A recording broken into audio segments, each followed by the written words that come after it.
What up, y'all? Welcome back. Got a few clouds, but really pretty kind of spectrum, prismic clouds. Zoomed in here at Aristarchus. Let's just wait, and it'll get nice and crisp. Nice and crispy. What up, my peeps? What's happening, Starlight? First tonight. What's up, Super Must See and Kimmy and Nearly and Welsh Bear 78? What's happening? What's up, 24/7 and how are you doing? And Januli Ann, what's happening tonight? And Lumberjack and Ellie Wim and somebody somewhere. Shoved my face with some Mexican food. Rolled a cigarette or two, and came back to check the porch, and the moon had just moved past the door. But as you can see, the clouds just want to make the party wet. No, I hope not. It's not looking like storm clouds, thankfully. Just some party spoilers. Woo-hoo.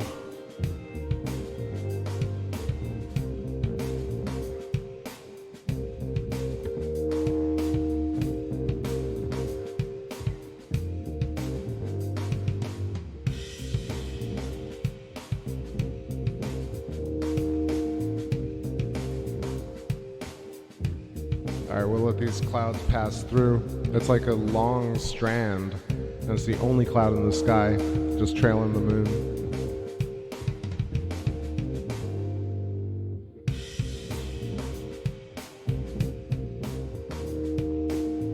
Alright, so I'm going to make this one a little bit about a bit of Saturn cosmology. We'll talk about some Ralph Jurgens of the Moon and Mars, Part 1, the origins of the lunar sinuous rills. So as the moon clears, we'll be able to see all the rills tonight. Some are in Posidonius, next to Sea of Serenity. Others in Mare Fecunditatis.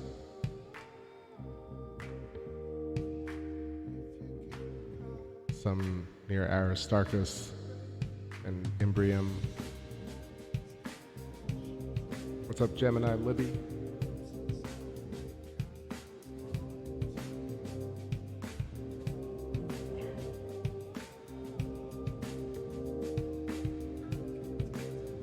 So I'll link y'all to what I'm going to be just reading a little bit from.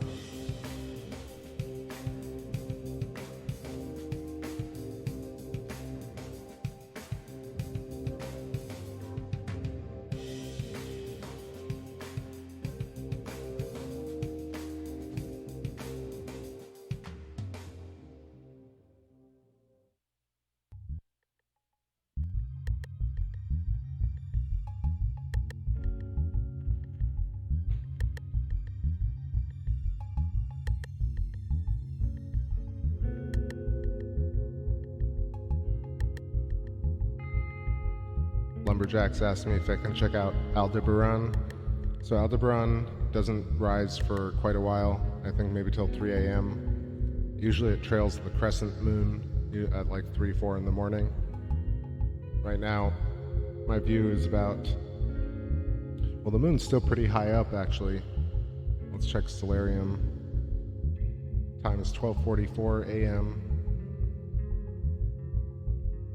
Got a 99.8% full moon, 14.8 days old, at an altitude of 52 degrees next to the southern Aquarids. I got Fomalhaut, which is a prominent star, due south. That's the real star that I can see. There's Difta, and Uranus is far east right now, I can't see it. Actually, Aldebaran is rising, but it's almost northeast, which I don't have a view of right now. but I will actually share one of my older videos of Aldebaran. Definitely one of my favorites.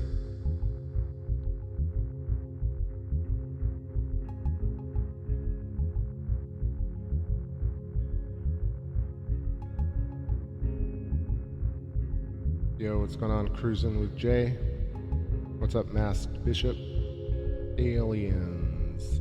So many aliens. So I got a few of them, the moon and Aldebaran, but I'm looking for one particular one. I know I had it somewhere. 23% waning crescent is what I'm looking for.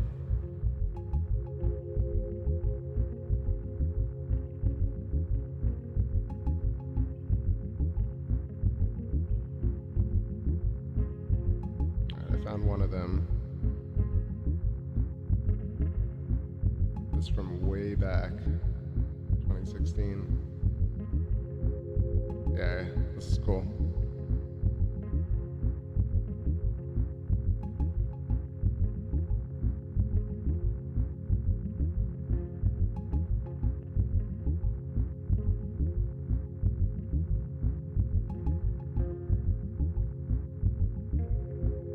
Yo, what's going on, Joe?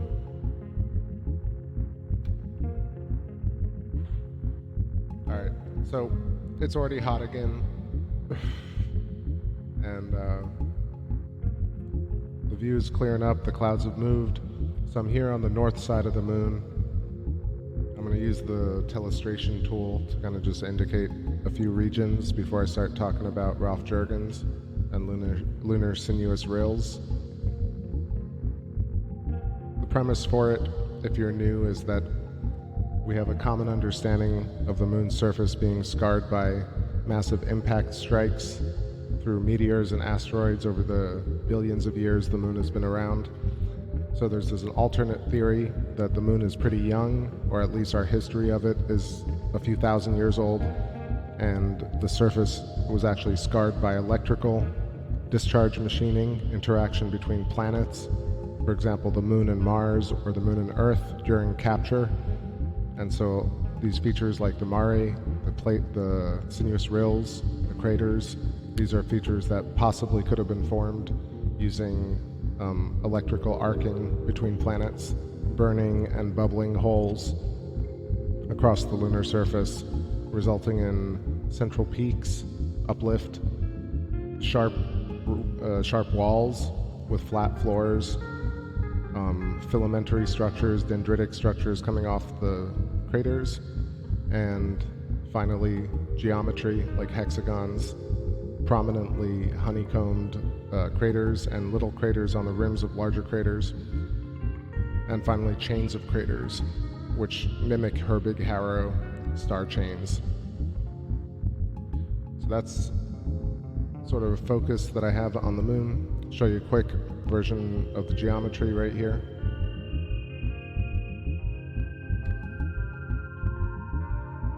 Cruising with Jay asked me if there's ever a way you could make a full night live stream of the night skies.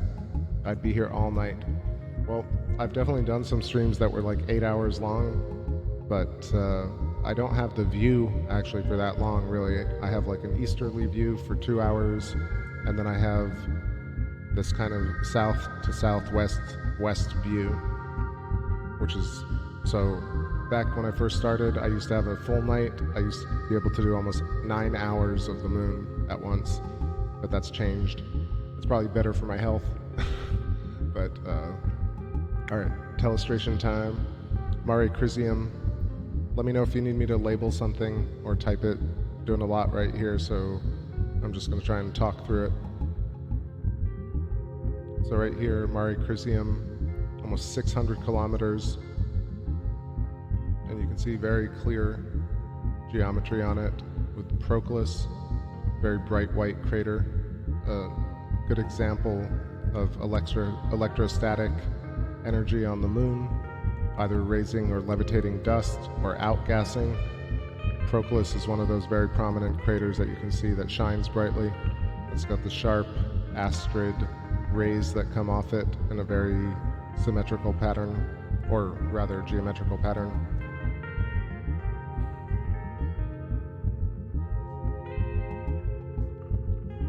Yo, what's up, Bon Dia? Oh, Cruising with Jay, I definitely do that. I don't know if you've checked out my older streams, but I'll definitely go from planet to the moon to deep sky.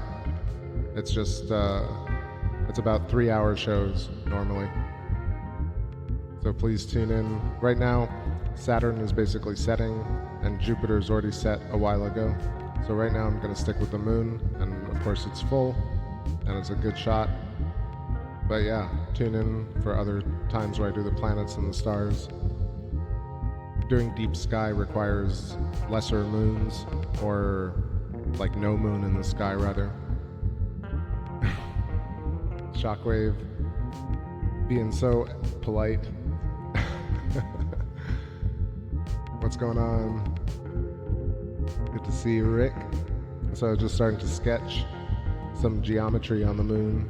So the hexagon in Mare Crisium, and then up to the left of that you got Sea of Tranquility. This almost has an octagonal feel to it.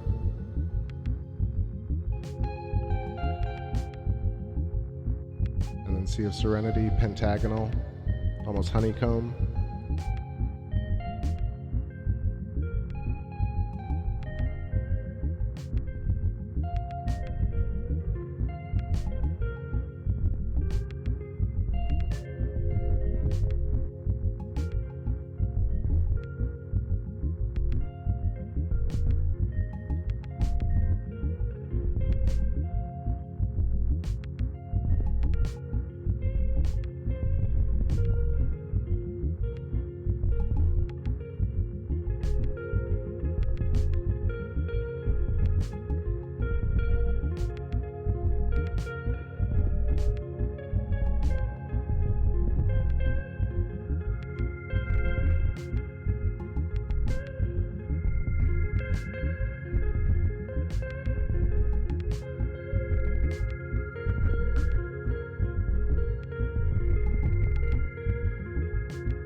Artist's interpretation of Mars and the moon having electrical interaction. This is talked about in history. I'm just pulling up the story here.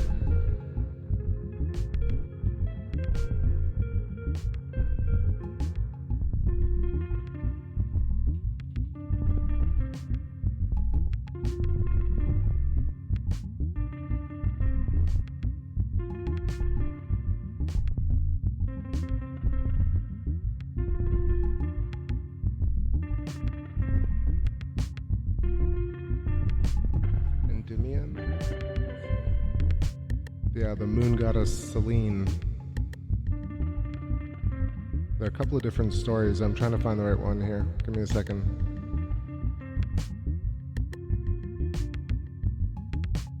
What's up, Duplicate? Deja Vu? It's the Deja Vu right here. Stitch 16261, what's happening?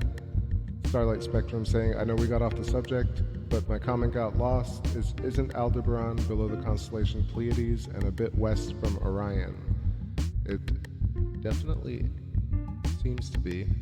Yes, it is below the Pleiades right now, and Orion has yet to rise. I don't see Betelgeuse even. Beetle guys. Yeah, Bellatrix, Rigel, Betelgeuse, that's still another 2 hours away.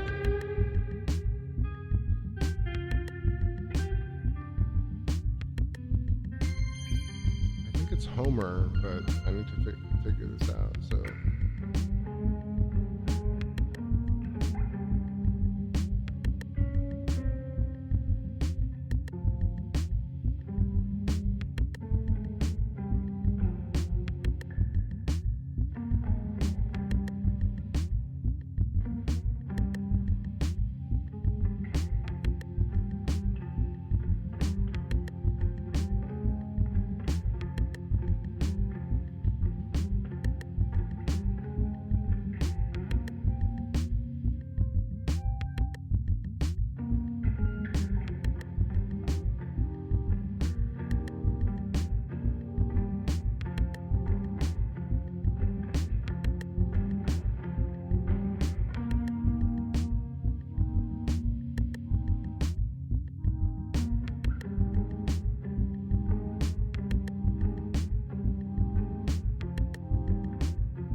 Cruisin' with Jay has asked me to highlight the Apollo landing sites. I can certainly do that.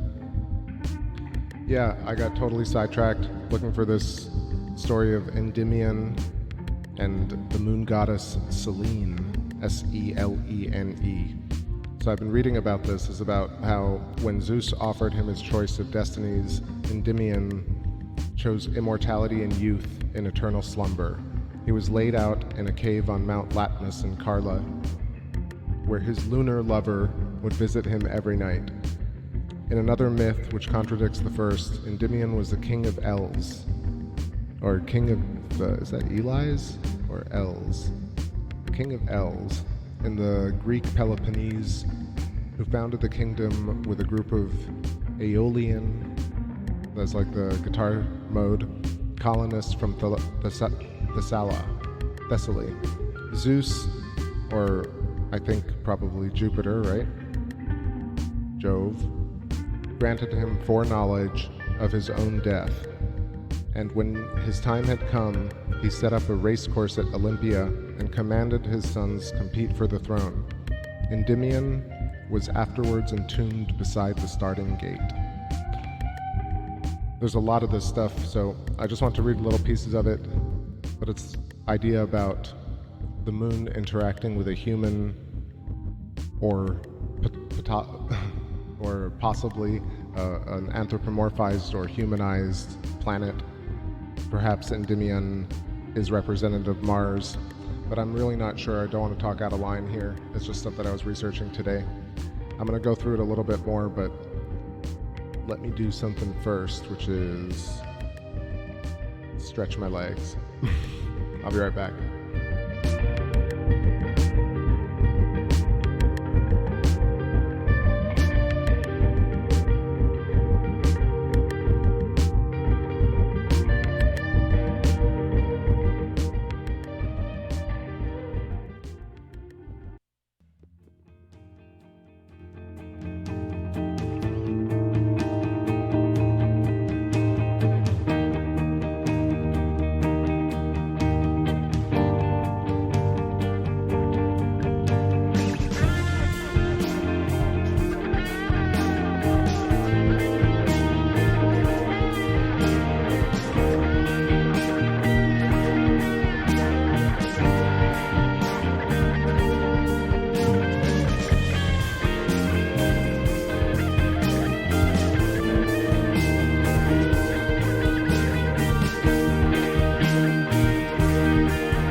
Alright, yeah, so we've got a clear shot here of Aristarchus. So let me talk a little bit about this Ralph Jurgens article that I posted. This is from SaturnianCosmology.org, and an entry from Ponce Journal in 1974. Begins, according to Velikovsky's collation of ancient historical accounts, the most recent period of turmoil in the solar system ended less than 2,700 years ago. Territorial disputes that continued for nearly a full century brought Venus, Mars, the Earth, and the Moon into repeated conflicts, scarring all of them to varying degrees. And since all of this happened so very recently in geologic time, most of these battle scars should still be prominent and fresh-looking. But what kind of surface markings might be distinctively attributable to close encounters between the planets?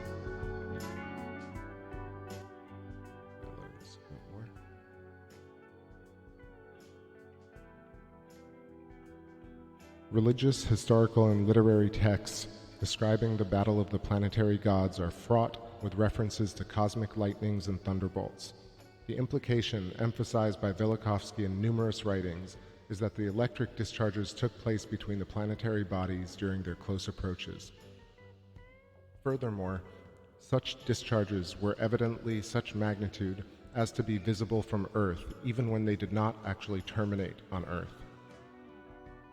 They must therefore have involved enormous exchanges of energy and have produced scars of commensurate proportions. So, it's very poignant to be looking at Aristarchus right here. This is one of the very particular features that this whole article references.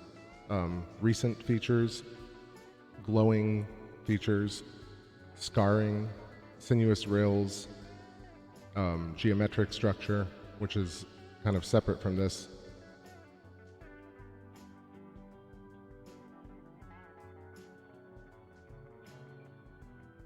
And you can also see the filamentary structure coming off of Aristarchus crater. All these dendritic features extending all the way downwards towards Kepler and Copernicus to the right. Copernicus is a whole other thing, but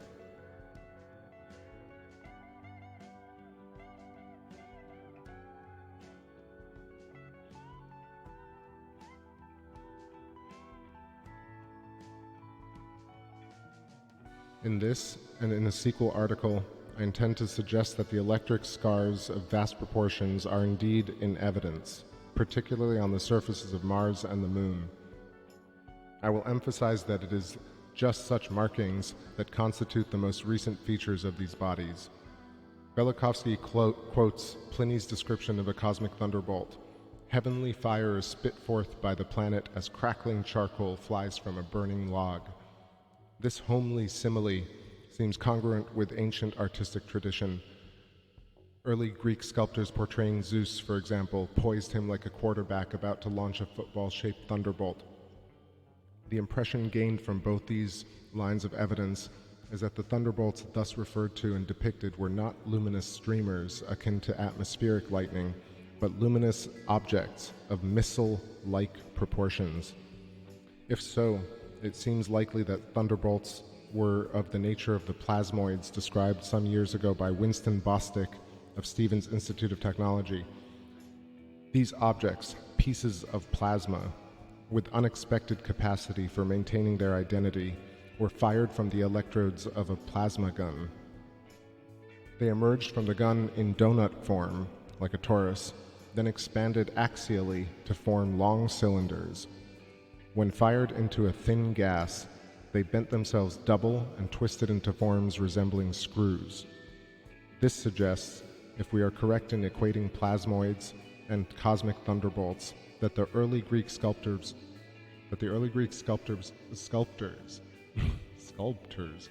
may have detailed the thunderbolts of Zeus with screw-like twists at each end on the basis of accurate descriptions passed down by the ancestors. While such plasmoids are created in the laboratory by an electrical discharge at the muzzle of a plasma gun, they are not transporters of electrical charge. Their plasma consists of essentially equal numbers of electrons and positive ions. The same could be well true of a cosmic thunderbolt and its impact site, though impressive, might be indistinguishable from an explosion crater produced by the impact of a meteoroid. Thus, find an explosion crater less than 3,000 years old, though it would upset a number of theories now current among scientists, would be of little help in solving the problem we have posed. To finish this, what we seek is some fairly unequivocal evidence of electrical scarring, evidence suggesting that electric charges were actually exchanged, with one body serving as the cathode, a negative electrode, and the other serving as the anode, a positive electrode. In such an exchange, the scarring sustained by one body would be different from that sustained by the other. But there are 4 bodies under consideration. Which 2 make a pair offering the best prospects for present inquiry? All right, I'm going to take a little break, grab some water, and this is where it references the whole thing about Homer and Hephaestus. That's what I was looking for before completely spaced out on Hephaestus. But because I was also reading the story about Endymion, so there's kind of correlation between the Endymion selenite story, Selene story, and obviously Homer talking about. Homer further recounts that Hephaestus forged a net, fine as gossamer but quite unbreakable, which he used to entangle his wife, unfaithful Aphrodite, the moon, and her tempestuous lover Ares. All right, more to come. Let's get some jams up in here. Some jams.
Yo, what's up, everybody? Hi, goodbye, David Schmidt. Hope to catch you soon. What's up, more Jello? What's up, Dingus? And everybody else hanging out on this moon stream, getting into the weekend.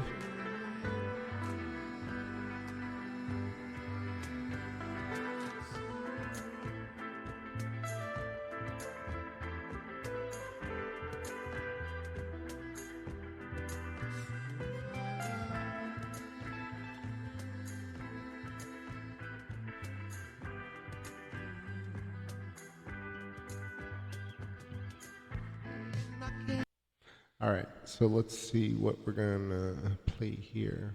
I want to read a little bit more, but I also want to zoom in here a bit on Tico.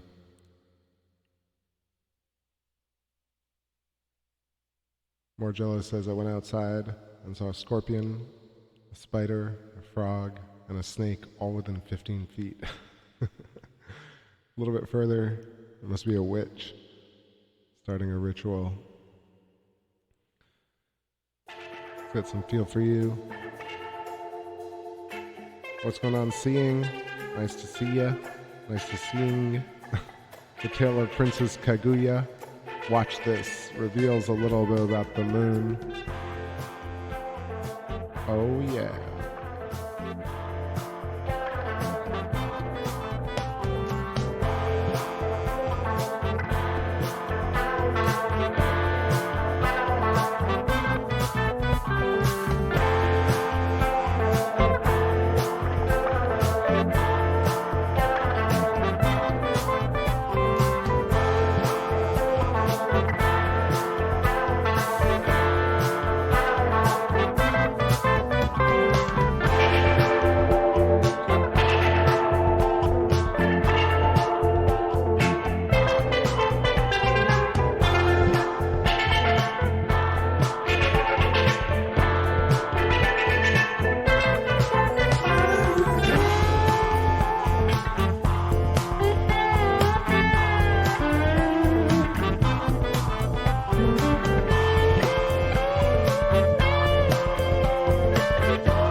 So it got a little bit hazy here. I think I might actually switch to the wide shot.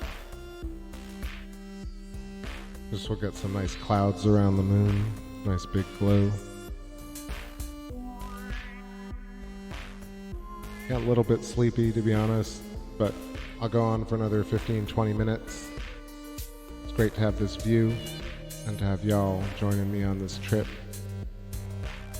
Thanks everybody on the part deux. I'm going to read the rest of that Pensée article, but let me switch to the wider shot real quick.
Alright, so let me keep going on this Pensée article by Ralph Jurgens talking about the electric scarification of the moon.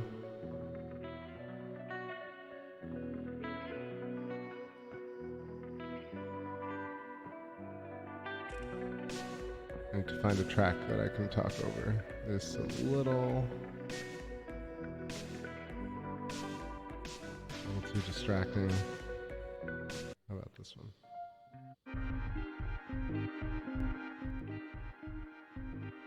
Yo, what's going on, Valeria? Long time. Nice to see you. Just got this beautiful full moon, got the wide shot, and contrast turned way up. You can see, if I go to default, how hazy it actually looks. Just making it a little bit dank, a little danker. All the features visible tonight, and really what's great, our bottom left, you can see these rays coming out of Tycho crater. All right, so this was about Hephaestus, electrical artifacts. So Ralph Jurgens goes, but there are 4 bodies under consideration, which 2 make a pair offering the best prospects for present inquiry. Perhaps Homer had passed along a useful clue.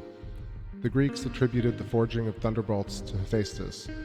Homer further recounts that Hephaestus forged a net, fine as gossamer but quite unbreakable, which he used to entangle his wife, unfaithful Aphrodite, the moon, and her tempestuous lover Ares, the planet Mars, and bind them together long enough for several other gods to come by and make sport of them.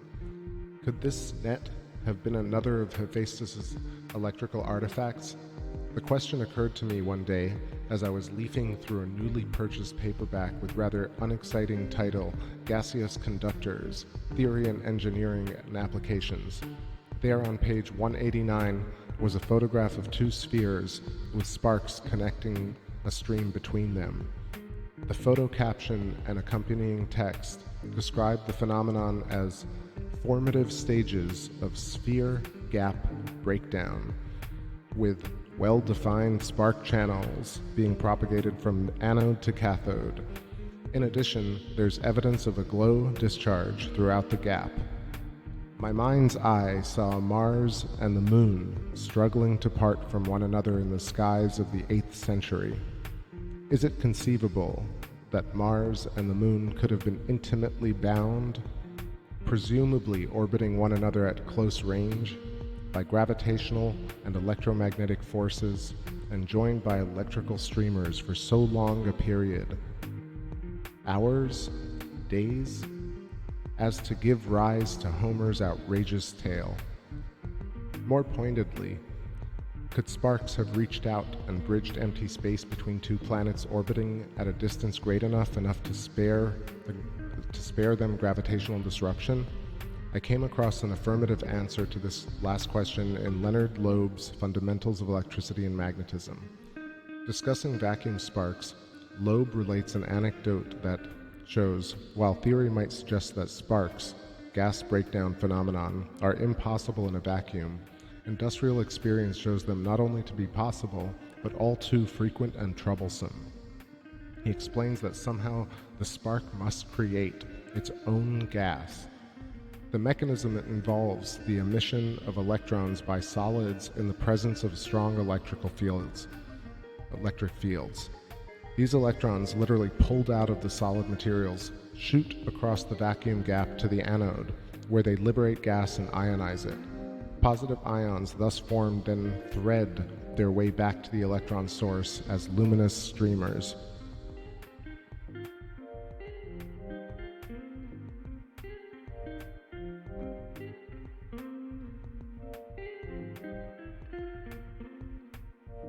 Just jump into the chat room for a sec.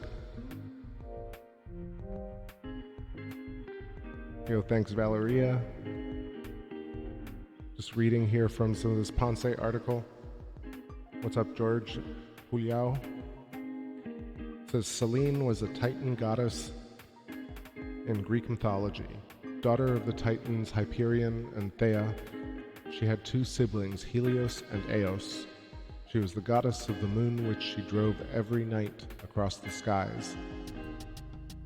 So, right, Selene is archetypically. Let me lower this for a sec. is archetypically kind of painted as this beautiful maiden in a chariot, and the moon is the chariot, likely because the moon really rotates clockwise as it goes across the sky. And so people probably referencing it back in the day noticed this and called it a great wheel of sorts.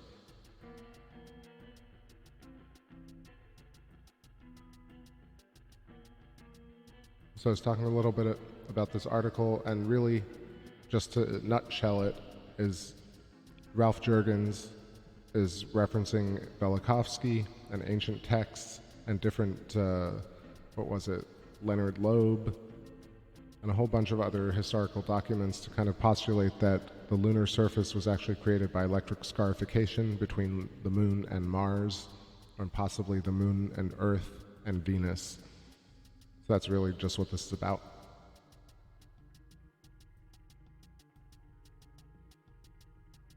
Don D says, what initiates the breakdown? Well, I think it's just the fact that every planet, star, and object has its own field. Even if it doesn't have an atmosphere, it must have some sort of electromagnetic field.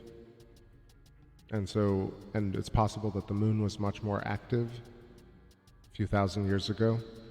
And so if the moon's coming within 1 million or less than 1 million miles of Mars, and Mars was more active and more, maybe had more moisture, then it would essentially, not magically, but instantly create a charge differential between the two, and it would try and settle this charge by releasing ions off the surface.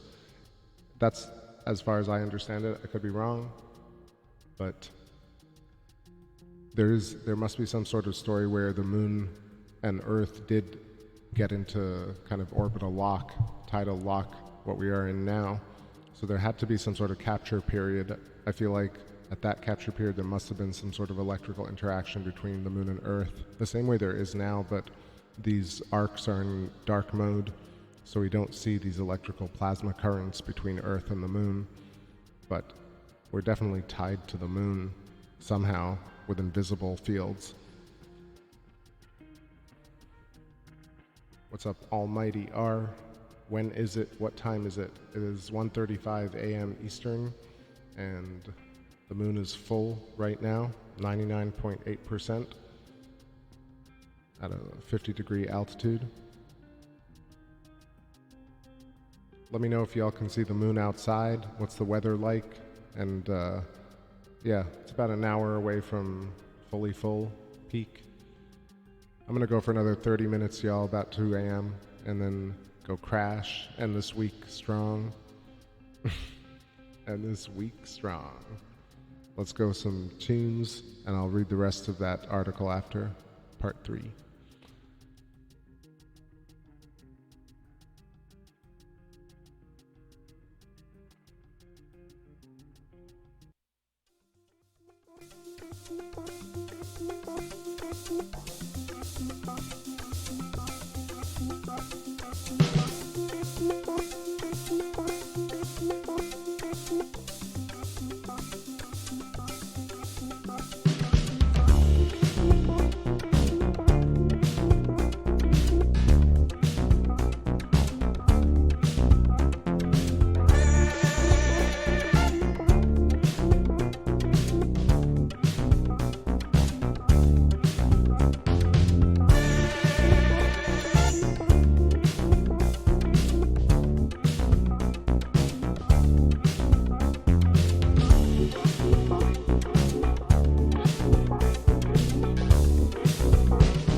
Alright, Ellie, that's some crazy stuff. I don't even know, there are no real words. You can pray and wish, but really it's just a crazy world we live in. I'm glad you're safe right now and you're with us. And all y'all. Want to jump in here and say what's up to the people just joining us. What's up, Sully's Girl and Buried Axeblade. And who else we got? We got Monsieur Boeuf de Tête. What's going on? Welcome.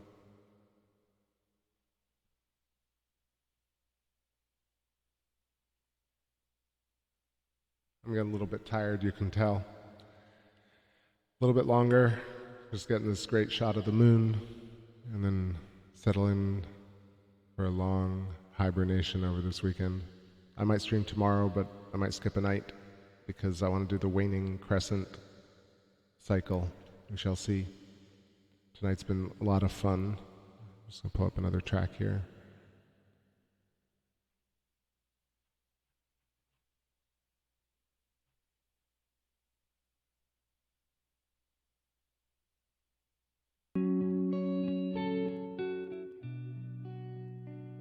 All right, just a little more of this article. Upon striking the cathode, the ions often fuse its surface and form a crater at the point of impact. If the electrodes have not been carefully outgassed in advance, enough gas may be generated to lead a general breakdown in the gap, and a power arc even more destructive to the cathode may be ignited in the gap. If sparks can thus be produced in a laboratory in industrial vacua, it seems within reason to suppose the same thing can happen in a near vacuum of interplanetary space. The question remains as to just how Mars and the Moon might have so long detained us as to give rise to their love affair story. Clearly, there are many factors to be considered: electrostatic, electromagnetic, and gravitational forces between the two bodies during the approach, congress, and separation, influences of the nearby Earth on both the participants, influence of Venus, and whatever effects the Sun may have had. But this is a problem outside the boundaries of the present inquiry.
What's up, Dirty Sam Squatch? Because I think the tech has gotten that good where it can auto basically take my speech right now and turn it into text live. That should tell you something about the state of tech. Hoo-wee, 147, swelter, the end of summer, and this gorgeous moon. Just read that whole Ponce section, but there's a lot more of it. I'm going to link it to y'all. It's so interesting, especially now that you've seen this moon, and my regulars know it pretty well. But read this and look at moon footage at the same time. You can see these guys were thinking about it a while ago. No, this is definitely live. I don't do that premiere thing.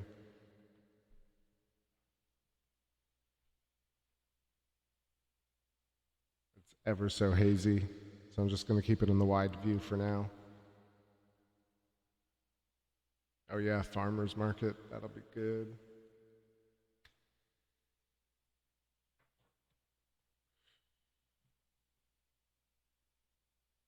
That article is Ralph Jurgens, engineer and theoretician.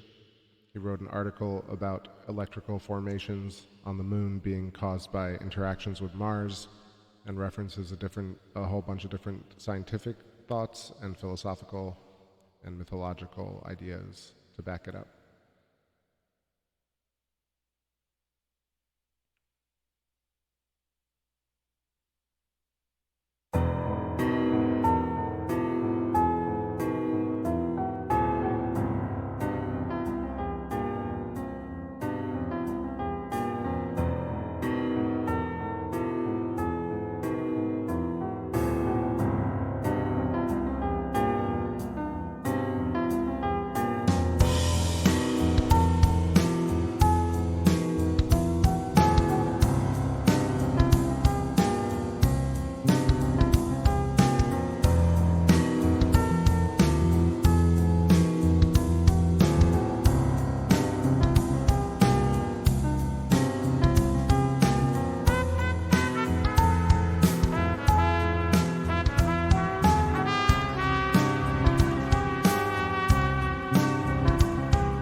Sever the attention. Chrome fantastic. Force your viewers in reverse. I'm driven along, I'm driven along, I'm driven a long, long way. You took my love, you took my love, you took my love away. I'm driven along, I'm driven along, I'm driven a long, long way. You took my love, you took my love, you took my love away. I'm driven along, I'm driven along, I'm driven a long, long way. You took my love, you took my love, you took my love away. Send in the backseat, send the attention. Chrome fantastic. Features 2,000 reverse. I'm driven along, I'm driven along, I'm driven a long, long way. You took my love, you took my love, you took my love away. I'm driven along, I'm driven along, I'm driven a long, long way. You took my love, you took my love, you took my love away. I'm driven along, I'm driven along, I'm driven a long, long way. You took my love, you took my love, you took my love away. It's only a test. On the gas, it's only a test. Are you ready to go? Ready to go? Ready to go? Ready to go?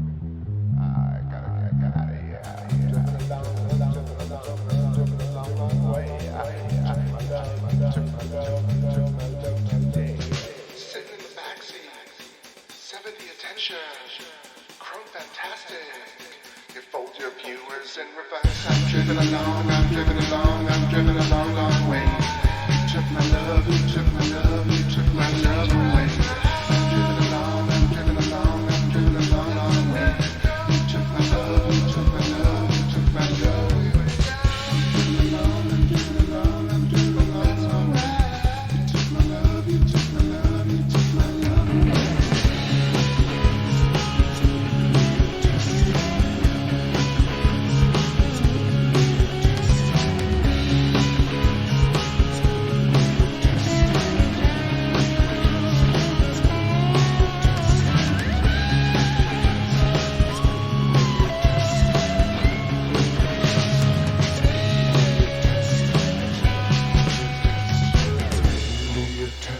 It's only a test.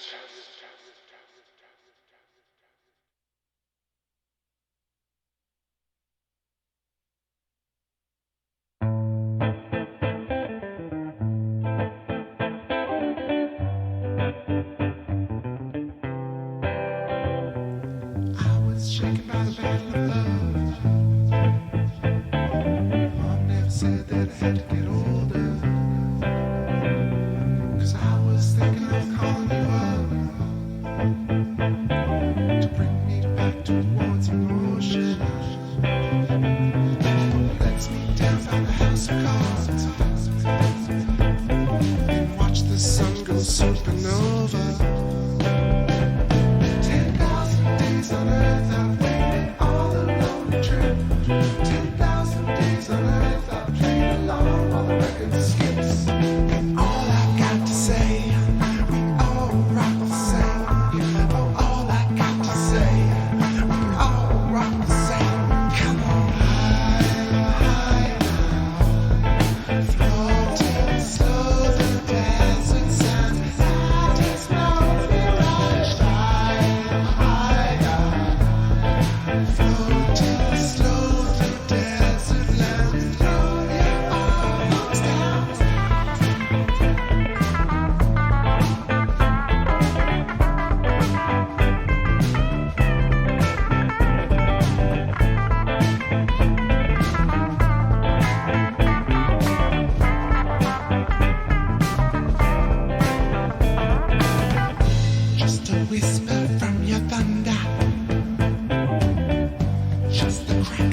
swept you up. You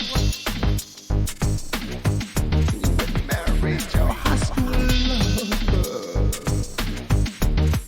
Married you all some kids or something. 'Cause I never had that in me. But mama, I've been waiting for you so long. Yeah. You traveled across the seas for me, and then you left me crawling Amsterdam beaches, waiting on the hotel floor for you. Then your mama came and swept you up, and you went and married your high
What's up, everybody? So that was some fun doodling and noodling and clowning. Totally clowning. No, I was trying to have some fun. I think the first one is that kind of typical man on the moon. I think that's what they show online. I'm going to show you one with a wolf, the one that I see. The last one was a bit of a kind of mix, like, to me it looks like a wolf, but when you really trace it out, it looks more like a camel. And that second one is a little bit like Humpty Dumpty, or like Han Solo frozen carbonite. Like the Pootie Tang face. Pootie Tang! Dirty D, damn it. I'm pulling up one of these tracks here. Oh yeah.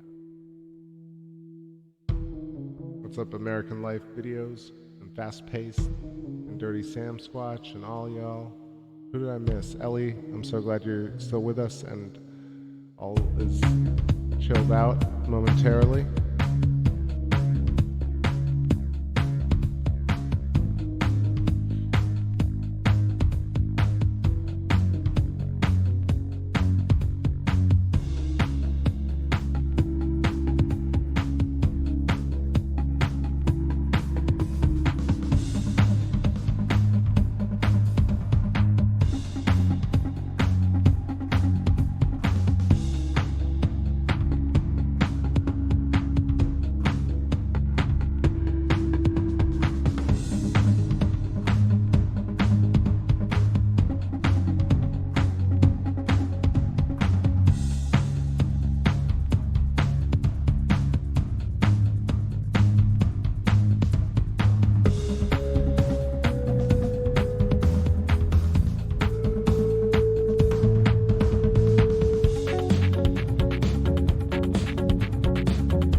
most of the shadows vibrate.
Taking me a second to adjust this. I had to flip the camera upside down to get this view, but I really want to try and get it. Plus this smudge is looking awful, but everything's inverted. Anyway, I'm going to try and draw and sketch this thing that I've done only once in a thumbnail. So there's this woman on the moon, this princess walking inside a fishbowl, and let's see if I can make it. This is the one thing that I've never really seen, and I'll show you two different things. It's this crazy kind of, yeah, smudge on the window. Exactly. No alien craft. I need a background tune for this one, because it's really hard to see until you get it, and then you can never unsee it. But what should I put in the background? How about this?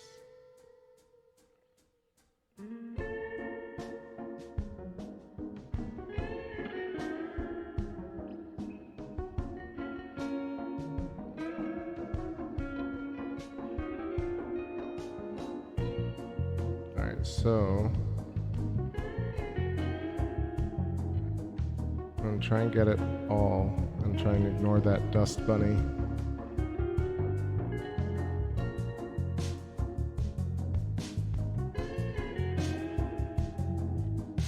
Works. So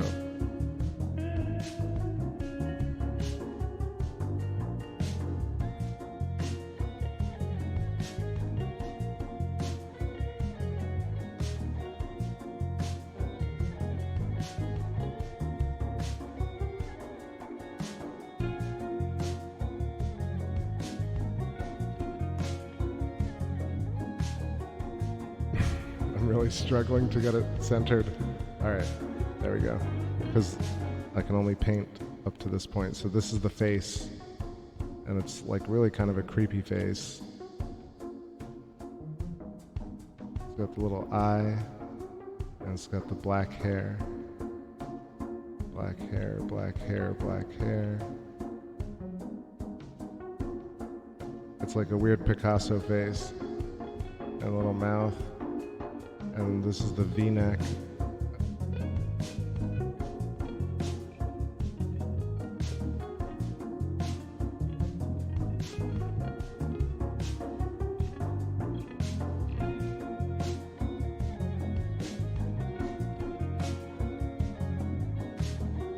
And a belt.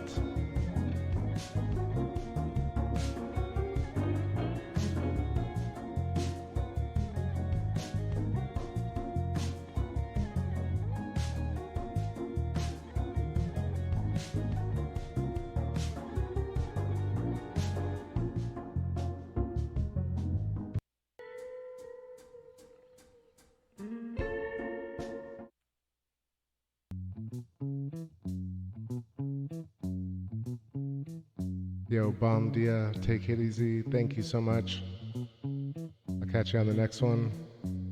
So see if you can see this woman figure and her black outfit with the belt. And then her leg kind of comes out over here. But what's crazier is that there's this whole kind of pathway and a garden. And up here, Tycho's the sun in the background shining down.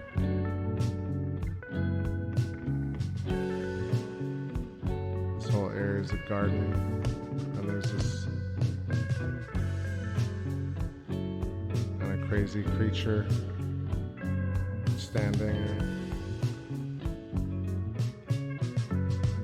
with like wings.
Yo, peace out, fantasy. Take it easy.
All right, my friends, space family, I'm toast.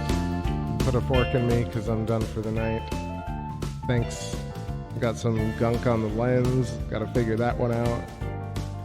Roll call, Dirty Sam Squatch and Starlight and Ellie Wynn. Glad you're safe. Stay safe and stay. I'll catch you on the next one, Ellie. I don't know what to say, but I'm glad you're here. Duplicat and Fast Paced and American Life Videos and Kimmy and Joe and Howard and Sully's and Bon Dia and all of y'all good people. I'm toast. I'm done. Thanks. I'll catch you tomorrow or the day after. Have a good weekend. I'll toast to all of y'all.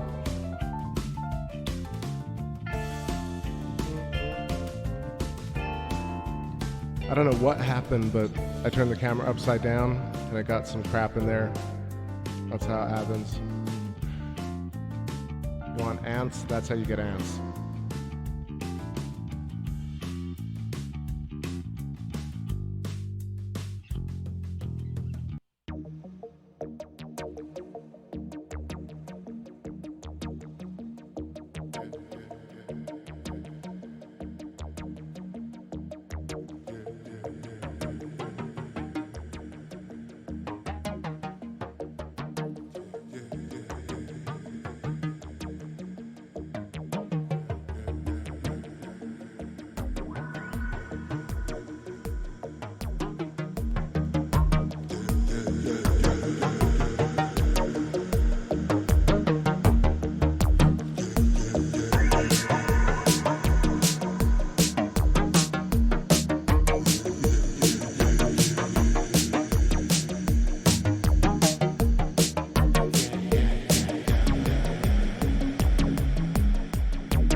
Stay safe, stay kind, stay dank. I'm out. Space race.